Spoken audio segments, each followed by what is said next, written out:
tout d'abord quelques annonces et avis. Donc, c'est aujourd'hui une première communion. Prions bien pour notre communiant, son intention et l'intention de toute sa famille. Voilà, j'en dirai tout à l'heure un petit mot à l'occasion de mon sermon. Et nous prions aussi pour les 2 ordinants d'hier. Il y a eu un diaconat qui est donc ordonné hier à Avrier, et donc un prêtre, le père Alain. Voilà, c'est un petit nombre, certes, de prêtres, mais peu importe, ce n'est pas le nombre qui compte. Ce qui importe aussi, c'est donc la qualité, vous le savez bien, mais aussi ce petit nombre correspond bien aux besoins des fidèles. Si les fidèles ne demandent pas de prêtres, il est normal qu'il y ait aussi bien peu de prêtres. Alors, si les fidèles ne réclament pas le nécessaire, eh bien le bon Dieu ne leur donnera pas le nécessaire pour se sauver. Donc, de notre côté, c'est une invitation à demander au ciel, pas seulement, je dirais, des prêtres, mais des prêtres qui correspondent aux circonstances dans lesquelles nous vivons. Voilà. Vous remarquerez qu'aujourd'hui, nous célébrons la messe dans des conditions certes sympathiques, mais pas tout à fait normales. Eh bien, c'est qu'aujourd'hui, beaucoup de prêtres se refusent de rentrer dans la clandestinité, dans les catacombes. Parce qu'aujourd'hui, pour rester un prêtre catholique, tout simplement, pour célébrer la messe de toujours, pour pouvoir prêcher librement les vérités catholiques, il n'y a pas d'autre alternative que de rentrer dans les catacombes. Et ce que je vous dis aujourd'hui, vous le vérifierez dans quelques mois. Nous avons subi une sorte de tyrannie qui s'est exercée depuis maintenant le mois de mars. On vous fait maintenant miroiter une deuxième vague, et puis je ne sais quoi. Tout cela, bien sûr, ne sont que des façons pour l'État et pour les mondialistes d'exercer leur emprise totalitaire sur l'humanité. Donc attention, justement, nous commençons à rentrer dans un monde totalitaire, tyrannique, et les libertés de chacun vont être réduites à quasiment rien dans quelques mois, je vous préviens. Donc, il est important que vous ayez bien tous conscience de cela pour rester catholique malgré la tourmente. Donc, préparons-nous à cela. Et ce que je vous dis, rentrer dans les catacombes, ce n'est pas simplement un mot. C'est une personne de Paris, avec qui j'ai eu un entretien, que tout le monde connaît en France, qui est très connu, qui m'a dit « Mais monsieur l'abbé, mon père, je ne vous donnais pas son nom, mon père, il est temps que les catholiques prennent conscience que nous vivons une persécution. » Voilà. Sous des formes, bien sûr, cachées. Et qu'il faut rentrer dans les catacombes. Tant qu'on ne voudra pas rentrer dans les catacombes, bien chers frères, nous risquons d'être entraînés dans la tourmente, comme disait Monseigneur Vigano, dans l'apostasie ambiante. Donc, préparons-nous à ces temps, et que cette messe nous y prépare. Au nom du Père, du Fils et du Saint-Esprit, ainsi soit-il. Maître, où demeurez-vous ? Maître, où demeurez-vous ? C'est cette question que les disciples ont posée à notre Seigneur, qui venait d'accomplir une journée d'apostolat. Ils disent à Jésus, « Maître, vous êtes parmi nous, mais où demeurez-vous ? Où est votre demeure ? » Et notre Seigneur va leur répondre, « Venez et voyez. » Et là, les apôtres vont donc le suivre et ils vont voir où il habitait réellement. Et, dit l'Évangile, ils restèrent avec lui toute la journée. Mais pour nous, pour vous tous, qui êtes instruits de la foi, vous connaissez votre catéchisme, vous connaissez l'enseignement de l'Église, vous connaissez la tradition de l'Église catholique, vous n'avez pas besoin que notre Seigneur vous le dise, de poser cette question à notre Seigneur, « Maître, où demeurez-vous ?» parce que vous savez tous où notre Seigneur habite. Vous savez tous où notre Seigneur habite. Vous savez que notre Seigneur a 3 demeures, a 3 maisons. La première demeure, c'est là où il habite actuellement, c'est dans le ciel. Notre Seigneur habite au ciel. La deuxième demeure de notre Seigneur, c'est dans le Saint-Sacrement. Notre Seigneur va venir tout à l'heure de façon mystérieuse dans la Sainte Eucharistie et vous pourrez à ce moment-là l'adorer. Et vous savez qu'il est là. Votre foi, même si vous ne le voyez pas sensiblement, humainement, même si vous ne voyez pas sa gloire, vous savez par votre foi que notre Seigneur est présent dans la Sainte Eucharistie. C'est la deuxième habitation de notre Seigneur. Et quelle est cette troisième demeure alors où habite notre Seigneur? Quelle est cette troisième demeure où habite notre Seigneur? Maître, où habitez-vous? Quelle est cette troisième demeure? C'est notre âme. Notre Seigneur habite en nos âmes. Il habite en nous.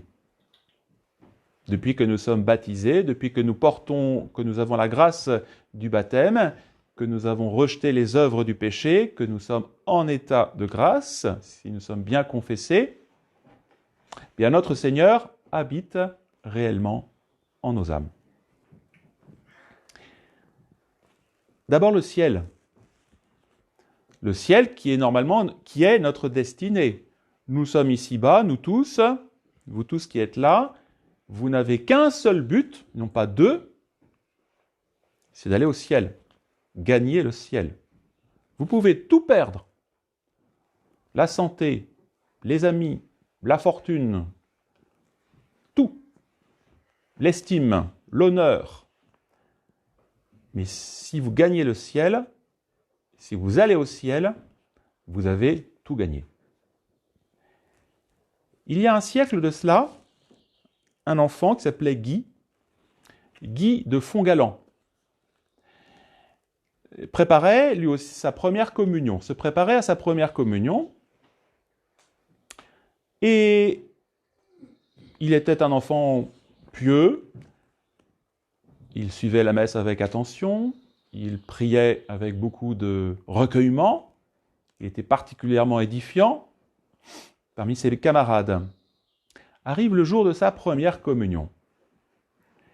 Guy, alors qu'il reçoit notre Seigneur dans le Saint-Sacrement, a une vision de notre Seigneur lui-même en personne. Et notre Seigneur de lui poser cette question.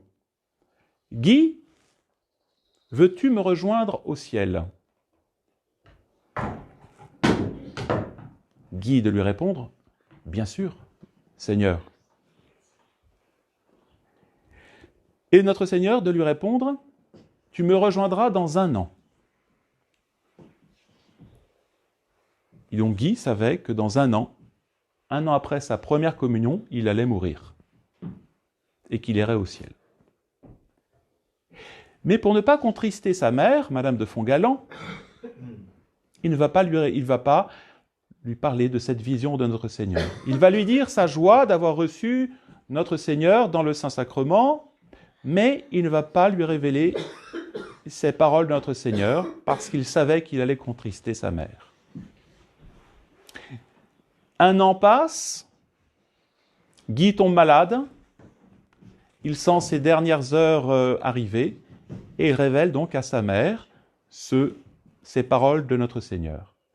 Et sa mère, Madame de Fontgalan, sainte femme aussi, bien, va accepter ce départ de son fils vers le ciel, parce que là encore, vous voyez, des parents très chrétiens, ils voyaient d'abord le but de la vie, qui est le ciel. Et Guy ainsi va mourir 1 an après, jour pour jour, 1 an après sa première communion. Il a gagné l'essentiel, il a gagné le ciel. Le ciel, c'est donc, vous voyez, la demeure de notre Seigneur. C'est la demeure où notre Seigneur ne souffre plus, où notre Seigneur est dans sa gloire, le lieu de son triomphe pour l'éternité, sa gloire infinie. Ici-bas, vous voyez, notre Seigneur, eh bien, était sous une forme humaine, anéanti, il a souffert jusqu'à être méprisé, à être crucifié sur la croix. Mais au ciel, c'est fini tout cela, il ne souffre plus, il est dans une gloire infinie. Il est comblé, eh bien, disent les Écritures, d'honneur et de gloire. Son trône ressemble au soleil. Un peu comme notre Seigneur sur le mont Tabor, vous voyez, qui s'est montré devant ses 3 apôtres, eh bien, dans sa gloire infinie, et les apôtres ont été terrassés, eh bien, de peur, tellement ils ont vu justement cette gloire infinie, cette majesté de notre Seigneur. Et pourtant, vous voyez, alors qu'il était si lumineux, si glorieux sur le mont Tabor, sa gloire au ciel, où les élus le voient, où le petit Guy désormais le voit face à face, eh bien, on n'a pas de mots pour décrire cette gloire de notre Seigneur au ciel. Saint Jean dit ceci, « La cité sainte n'a besoin ni de splendeur du soleil, ni de l'éclat de la lune, car la clarté divine l'illumine tout entière et sa lumière, la lumière du ciel, c'est l'agneau divin. » Au ciel, ce qui fait cette gloire infinie, c'est la lumière de Dieu, et spécialement celle de notre Seigneur dans sa majesté.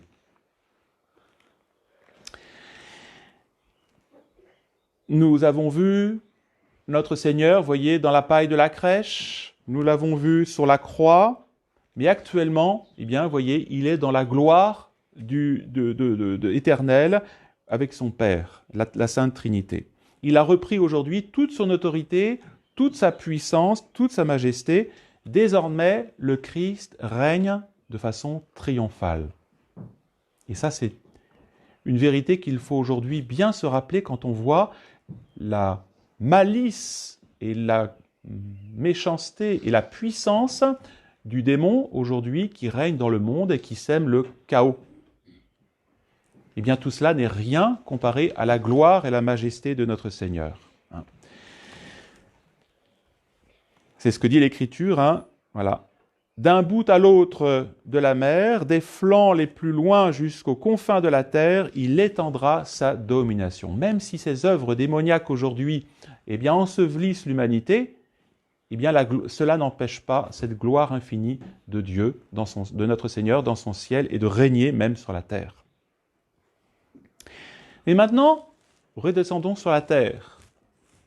Redescendons parmi cette vallée de larmes où nous habitons, nous tous, et d'une certaine façon, même s'il y a les belles choses de la création, eh bien, nous ne sommes pas au ciel. Eh bien, notre Seigneur, dans son triomphe, n'est pas égoïste. Il est triomphant dans le ciel, mais notre Seigneur ne nous oublie pas ici-bas. Il n'oublie pas ses frères, et spécialement nous tous, ses fils, ses enfants, nous tous qui sommes baptisés. Au ciel, notre Seigneur pense à nous constamment. Notre Seigneur n'a qu'un seul désir au ciel, un seul désir même actuellement, là où il est, c'est de nous introduire dans son ciel, dans son royaume, dans cette demeure céleste. Maître, où demeurez-vous? Si nous l'entendions, il nous dirait « J'habite au ciel où je veux que tu me rejoignes. » Où je veux que tu ailles. Je ne veux pas que tu ailles en enfer. Malheureusement, nous avons tous sous nos pieds cette menace de la damnation éternelle, où nous risquons de tomber si nous ne sommes pas les amis de notre Seigneur. Notre Seigneur n'a qu'un désir au ciel, c'est de nous associer à sa gloire infinie, à cette infinité de gloire que nous ne soupçonnons pas. Et c'est ce que dit saint Paul, vous venez de l'entendre dans l'Épître, si vous l'avez bien entendu. Les souffrances de ce temps ne sont rien en comparaison avec la gloire éternelle qui nous est promise. Promise. Et est-ce que nous avons, mes bien chers frères, conscience de cette réalité, de cette vérité qui nous attend? Ou au contraire, est-ce que nous vivons en fonction du ciel ou malheureusement en fonction de nos désirs de la terre ou de nos peurs terrestres, du Covid ou de je ne sais quoi?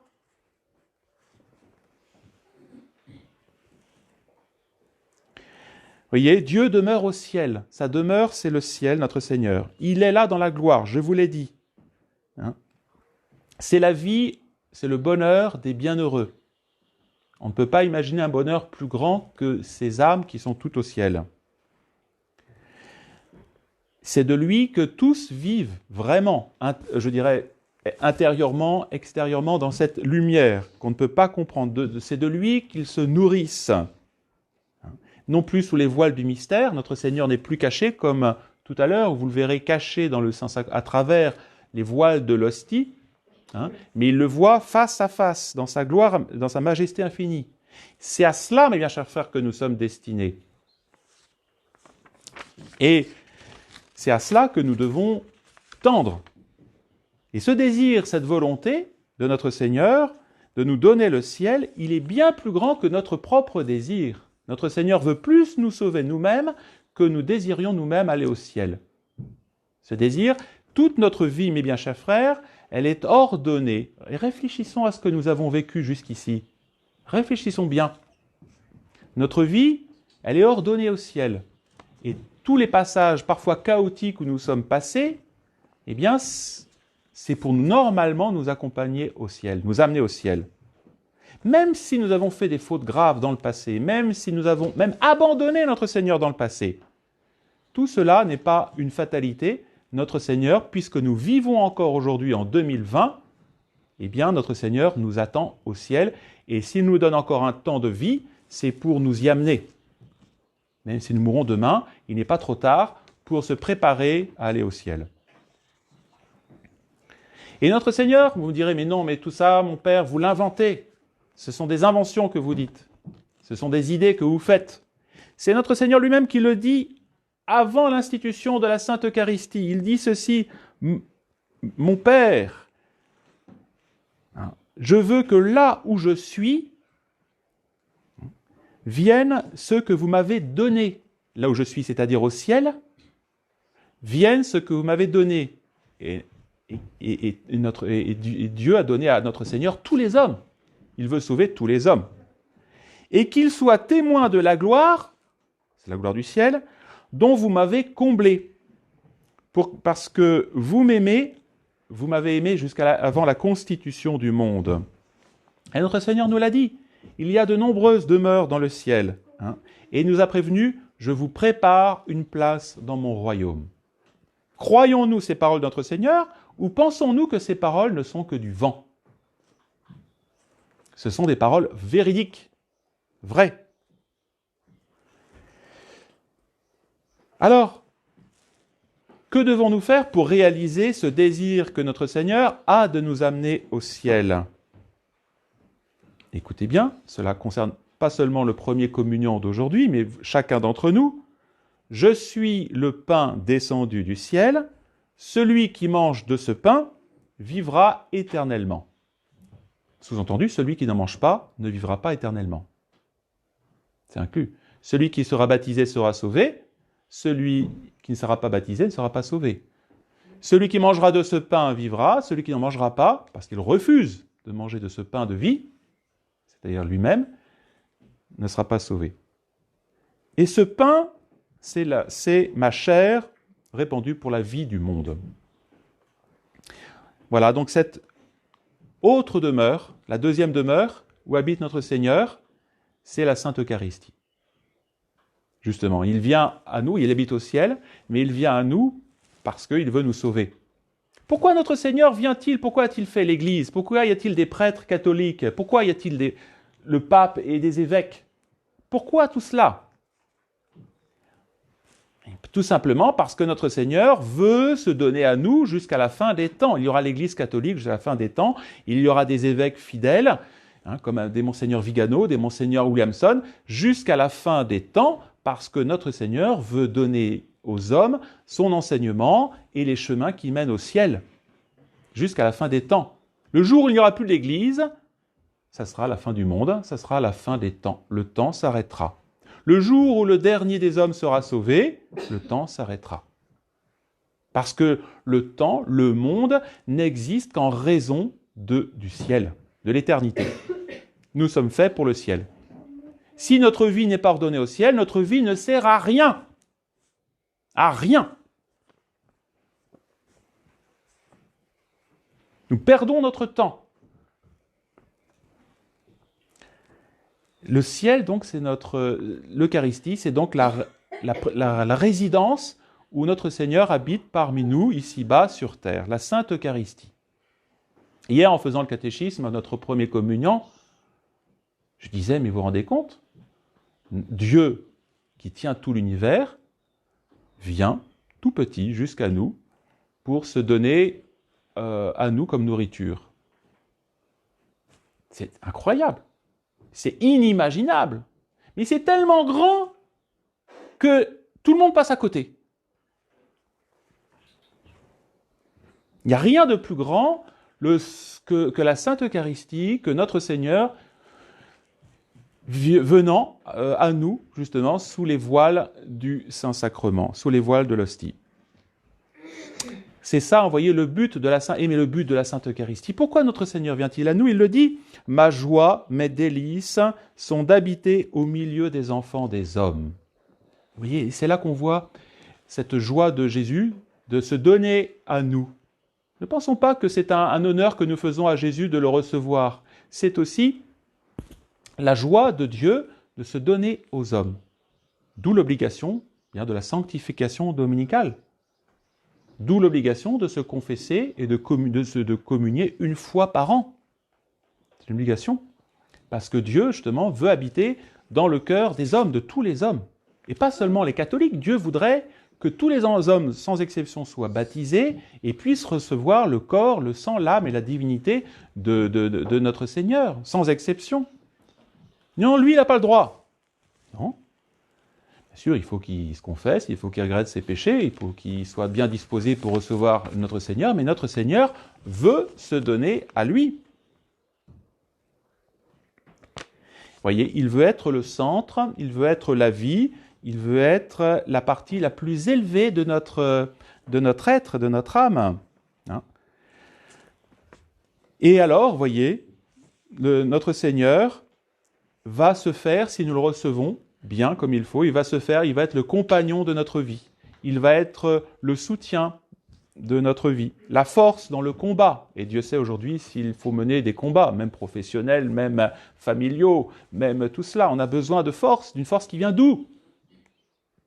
De notre Seigneur, lui-même.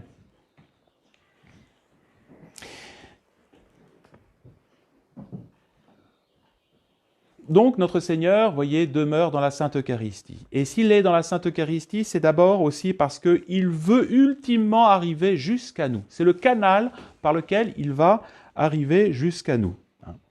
C'est la demeure où il préfère habiter, c'est finalement, quand on y réfléchit bien, c'est bien notre âme. Sinon l'Eucharistie n'aurait aucune raison d'être. Aucune raison d'être. Si notre Seigneur était dans le tabernacle ou ou sur l'autel, et qu'il ne venait pas dans l'âme des fidèles, à quoi bon ? À être adoré, c'est sûr, mais on pourrait mettre une statue de notre Seigneur, une belle statue en or, et tout le monde pourrait l'adorer.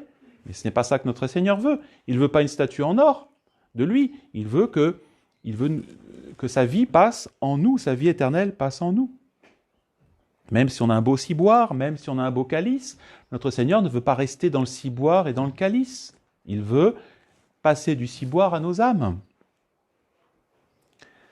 Alors, voyez que nos âmes, que votre âme, voyez, se dispose à bien le recevoir parce que tel est le désir de Dieu. Mais vous me direz, mais moi je ne suis rien, je ne suis que bassesse, je ne suis que péché, je ne suis qu'infidélité, je ne suis rien, petite créature de rien du tout dans cet univers si grand. Et moi, comme disait une chanson peut-être pas très édifiante, des milliards de Chinois, et moi. Eh bien non. Nous savons certes que notre cœur est indigne. Même si nous faisons une très belle confession, nous vidons nos péchés mortels. Qui sommes-nous pour recevoir notre Seigneur ? Qui sommes-nous ? Rien. Mais nous avons entendu notre Seigneur, vous l'avez entendu, qu'il a dit qu'il faisait ses délices d'habiter parmi nous. Voilà notre réponse, même si nous sommes indignes. Et à ce moment-là, quand nous avons reçu notre Seigneur, et c'est ce que fera notre premier communion aujourd'hui pour la première fois, eh bien, avouons à ce moment-là que notre âme devient grande, très grande. Elle arrive à la hauteur de Dieu. Quel mystère! Notre âme si petite est absorbée dans le mystère de Dieu, dans l'infinité de Dieu, dans la grandeur de Dieu. Ce n'est pas nous qui recevons notre Seigneur, c'est nous qui sommes absorbés comme le vin, ou comme la petite goutte d'eau qui tombe dans le vin, qui est absorbé, qui disparaît, c'est l'humanité qui disparaît dans la divinité. Quand nous communions, notre humanité, notre âme, est absorbée en Dieu. C'est un échange d'amour, vous voyez, entre Dieu et notre âme, et nous disparaissons en Dieu. Bien sûr, nous ne sommes pas détruits, mais nous sommes comme absorbés par notre Seigneur, par la Sainte Trinité. C'est ça l'amour divin. Amour incompréhensible, amour que l'homme moderne ne comprend plus. L'homme moderne ne vit que pour lui-même, il est le centre de toute chose, le centre du monde. Non! Notre âme, l'âme de notre âme, c'est notre Seigneur Jésus-Christ, c'est la Sainte Trinité, c'est le mystère de Dieu dont nous devons vivre sans cesse. Alors, voyez, aujourd'hui, à l'occasion de cette première communion, pensons bien à cela. Notre cœur, notre être, notre personne, tout est fait pour notre Seigneur, pour l'aimer et pour le recevoir. Nous pourrions dire que notre raison d'être, c'est de vivre sans cesse unis constamment à notre Seigneur Jésus-Christ. Prenons justement alors aujourd'hui cette résolution, nous tous, quel que soit, je dirais, notre état de vie, quel que soit notre degré de vie spirituelle, peu importe, ayons ce désir de dire oui, je veux Seigneur vous appartenir parce que vous êtes venu pour cela. C'est un grand malheur pour nous tous si nous ne voulons pas, si notre volonté résiste à notre Seigneur Jésus-Christ. C'est le plus grand des malheurs qui soit, alors que ce malheur ne soit pas le vôtre, bien au contraire.